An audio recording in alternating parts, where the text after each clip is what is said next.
welcome to episode 6 of the Patchman Hockey Show. We are the Patchman. I'm Jimmy, that's John. And on this show, we look at NHL patches and we teach you the hockey history behind the patch.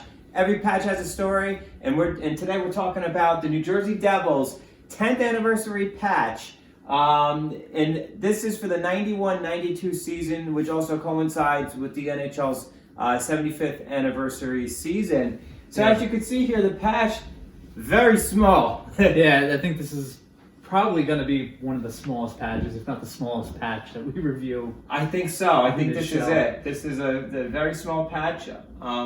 They wore on the back of the jersey, so on the bottom of the bottom of the jersey, right where it said CCM or whoever made the jersey at the time, which I do think it was CCM. Yeah, I think the right there. Yep, we have it. We got. Yep, and so yeah, you know, it's interesting because this is probably the only patch I know that is on the back of the jersey on the bottom trim. So why would they do that? Yeah, we were thinking it was probably because it's 75-year season. They had a 75-year patch, that iconic patch on the front, and then you have the captain and alternate patches. So thinking that's probably one of the reasons. Also, with Lou at the helm, he probably even if they didn't have the 75-year patch, he's probably like put on the back. I don't want nothing on my jersey.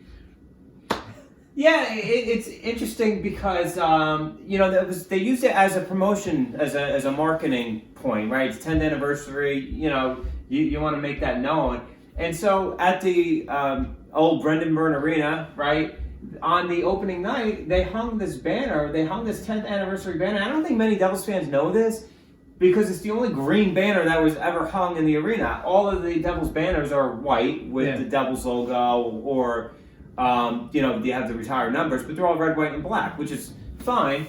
And they only hung it for this season too.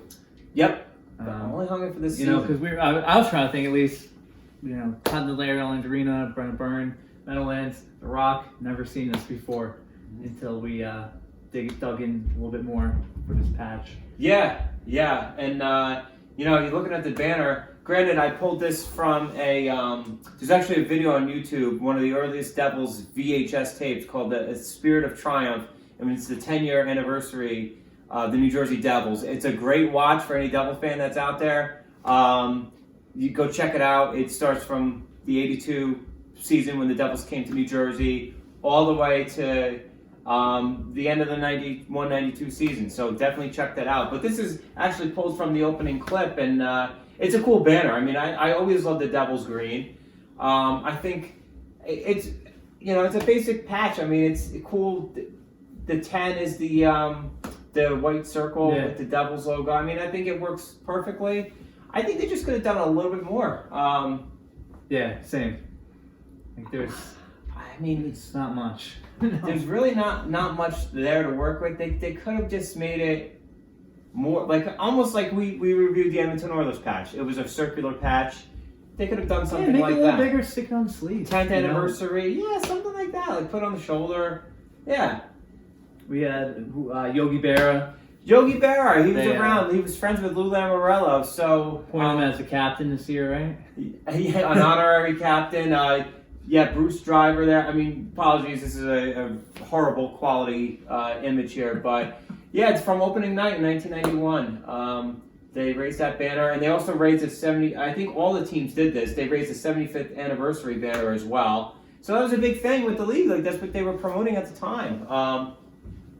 So it's pretty cool when you see. And Bruce Driver was the captain at the time, before they named Scott Stevens captain.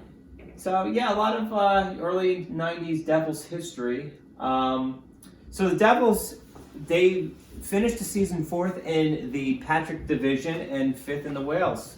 Yeah, pretty decent season overall. Made the playoffs.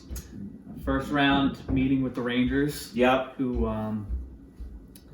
swept, or they didn't sweep them, but the series was at 7 games. It was 7 games. Yep. 7 games. Marty Brodeur's rookie season. I gotta say, very small. He played 4 games that season. Marty Brodeur. His first win was against the Bruins. They beat the Bruins 4-2. That was, I think, in the later part of the season, in '92. But yeah, the Devils, they got spanked 8-4 in that game 7 at MSG. That was actually the first playoff matchup with the Rangers and the Devils. And you want to talk about intensity? Also, too, you throw it in your YouTube machine as well. Look up Game 6 at the Meadowlands. There's a huge melee that broke out at the end of the game, and the Devils and the Rangers are just going at it, and they're trying to shoo guys off the ice. Like I think Claude Lemieux's in the mix. I think Ty Domi was on the Rangers at the time is in the mix. Just everybody, and the Devils had just won that game 5-3. So yeah, that was like when the rivalry, I think, the playoff rivalry was born. Yeah, it's heating up, absolutely. Heating up, and you go back and you look at these rosters. This season sort of was like one of the key seasons in building the 94-95 Stanley Cup winning Devils. I mean, look at the leading scorer. I mean, Claude Lemieux. Yeah. Pepe. 41 goals. 41 goals. Unbelievable. I mean, Stephane Richer, who this was a key trade. Devils didn't make many transactions that season, but they traded goalie Roland Melanson and Kirk Muller, Captain Kirk Muller, who was, I think, one of the earliest captains of the Devils, to the Montreal Canadiens for Tom Chorsky and Stephane Richer.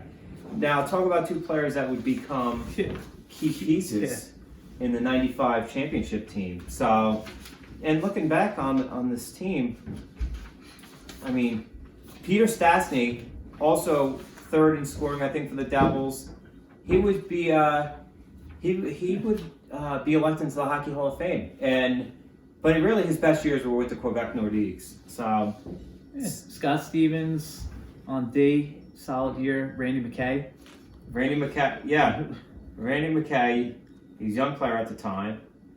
Bruce Driver, just on and on these names. Ken Danica, of course, Mr. Devil himself, number 3 on the back end. Tommy Alberline, which I didn't know he was on the team. I mean, wow. Bill Guerin. Billy G, Bill Guerin. 5 games played. Wow. Scott Niedermayer, 4 games. Fresh face, wow. Scott Niedermayer. Hockey, and talk about hockey royalty, Scott Niedermayer. He played he was drafted that year. Yeah. He was drafted in 91, so he played 4 games. Wow. Man, the Devils, I feel like at the time, that was like, you didn't really know what you had just yet. Niedermayer would make the team, and I think Bill Guerin would make the team the following season. With this team, you had probably 7 players here that would go on and win the cup with the Devils. So you had some key pieces, and Chris Terreri, Chris Terreri was the starting goalie, and then Craig Billington was backup goalie. But then Marty Brodeur, I think both of them were hurt, and that's why Marty got called up. For the 2 games. Yep. An emergency call up.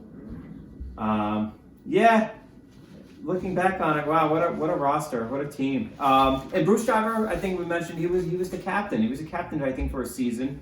And Lou Lamoriello, GM, and they were coached by Tom McVeigh.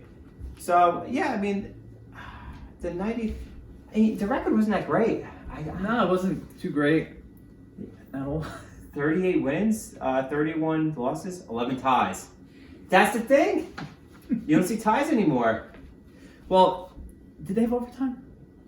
They had overtime. So overtime, no I think it was shootout. 5-minute overtime, no shootout.